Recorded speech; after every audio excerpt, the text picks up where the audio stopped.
So the first step to this is that we're actually gonna go ahead and pull all of his hair to the side of his head, to the parietal ridge, where the head kind of starts to round off. And my fingers are directly on his scalp, and this gives me a really nice foundation to fade into while making sure that the top is not gonna hang over the sides. Now we're gonna go and pull all the hair to the middle of his head and cut a guide in, right? Now also, when we are cutting a guide, we are also establishing the shape that we wanna have in the haircut, right? So if you wanna go shorter or longer in the front or the back, you can do that. Now we're gonna go and match up our guide. We're gonna stand behind him, cut, side to side, and we're gonna work this guide all the way back. And you're gonna see that you can actually see that guide in the middle, and now we're just going and matching it up. Now this is a comb over, so on this left side, I'm kind of tapering it and cutting a little bit shorter. We're gonna be doing a medium skin fade, but we're gonna make sure to stretch it out because he likes to have the sides of his head really tight, right? Now, this is something super, super important that I do is actually I consult my client throughout the haircut, especially if we're changing something up or doing something a little bit different, then that's what I'm gonna do. Now, usually this is the point where I would put product in his hair before blow drying it. That is something that allows me to add that into my service. Is optional styling while still being efficient. But for this one, I did want to make sure that he liked how his hair looked dry. It was something that was very, very important to him. So this is full speed, high heat. We're just trying to blast this thing dry and get straight into our fading process. Now, you see that's the guide that we have on the side. And you can see how that number 3 guard is just going straight into that guide. There's not a bunch of, there's not a big line or a lot of bulk that I have to really deal with. Now, under that 3, we're gonna go right with our 2.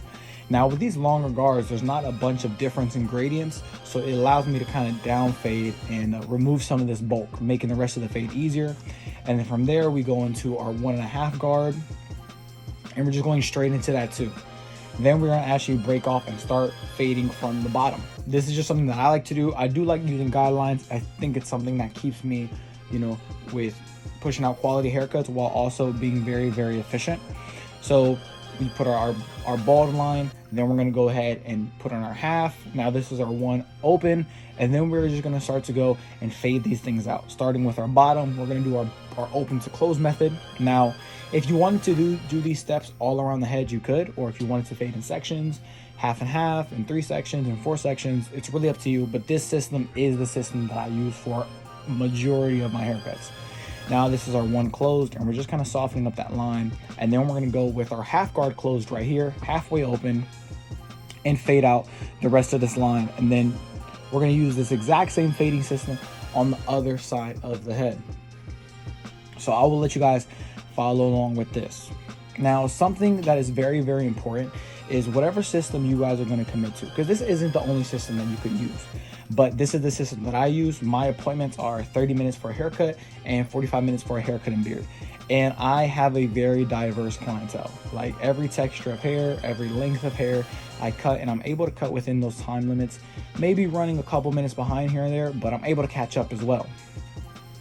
So something that is super, super important is that you stay focused throughout the haircut.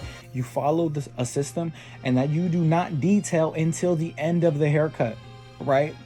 I'm sure that there's multiple parts during this haircut you're gonna see that, I see a little spot here, I see a little thing here, and that is okay. That is why we detail at the end of the haircut, where we put the finishing touches on the painting once it is done. But you have to get it done first. You gotta know, okay, I've been through my system, I'm gonna move on.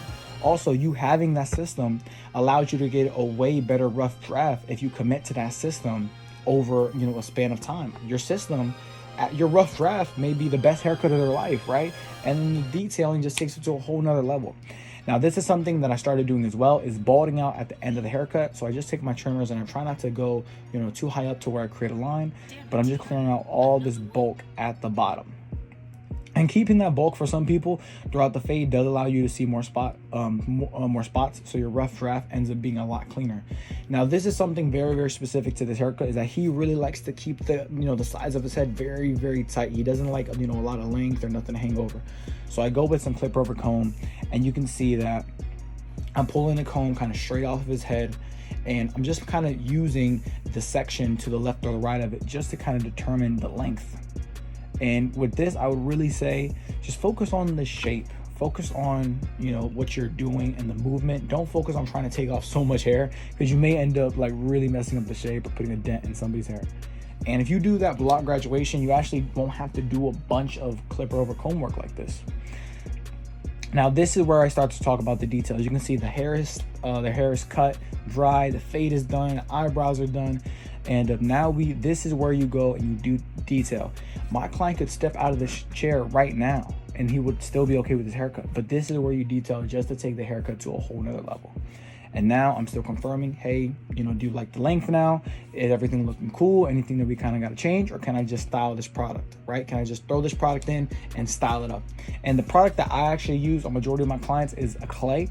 It's a water-based clay. It's something that I can still fade into, and because you don't really need to put a lot of it. And it does solve majority of my clients' haircuts, because most people, they want something that looks natural. They want something that makes their hair look a little bit thicker, that isn't so heavy on their hair.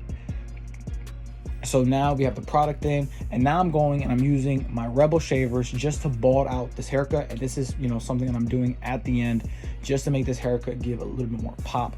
And a very, very big tip with this, because I struggled with doing this for a long time, is when you're getting closer to wherever you started that fade, you have to go lighter with your pressure.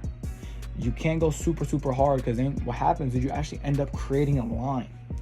And like I said, guys, I have 30-minute appointments and I'm still able to push out really, really, really awesome haircut. This client, I believe, like, if it's a $25 haircut, he's giving me a $20 tip on top of that. So this is the system that I use for a majority of my clients. Obviously, you know, depending on the haircut, you know, certain steps I may not have to do. Like if it's a wave cut, I may not have to, you know, cut the top with scissors, you know, for example, but I'll still be doing the same fade system and still sticking to some of the main rules, guys. So check out this haircut. I think it came out super, super clean. That's a very clean fade. He loves this haircut. At the day of this recording, I'm actually gonna end up cutting this guy again today. You can see very, very tight shape on the sides, just like how he likes it. Still enough length to comb over, guys. Thank you guys so much for watching the video. If you felt that this video was valuable, please let me know in the comment section below, and I will see you guys on the next one. But I have one quick message for you before you actually click off of this video. My name is Jordan Perez, and I made $125,000 my first year barbering, but that isn't the reason why you should vote me to be CT's Rookie of the Year. I want to give y'all my case on why y'all should vote me to be CT's Rookie of the Year. So I got licensed back in March of 2022, and I started in a slow 10-chair barbershop that only had 4 barbers working. So I decided to take matters into my own hands, and I wanted to change my situation. So I started to work to build a culture and build the business of the shop, build up the traffic. Now I can proudly say that we are the highest reviewed barbershop in all of Tampa, Florida, in a busy 10-chair barbershop with multiple barbers making over 6 figures a year. I'm currently in the process of getting pre-approved to buy my first multi-family property to start building wealth from barbering. And now I'm continuing to build my clientele, build my business, and help other barbers do the same all over the world. All in the mentorship group that I'm in, whether jumping on Zoom calls, talking with barbers, or posting content, trying to share my value and my wisdom so that other barbers can do the exact same thing. And this is all to raise the bar across the barbering industry. And I would like to end this video with one of my favorite quotes. True success isn't measured by what I'm able to do for myself, but it is measured by what I'm able to do for the people around me and the position I'm able to put those people in. Thank you.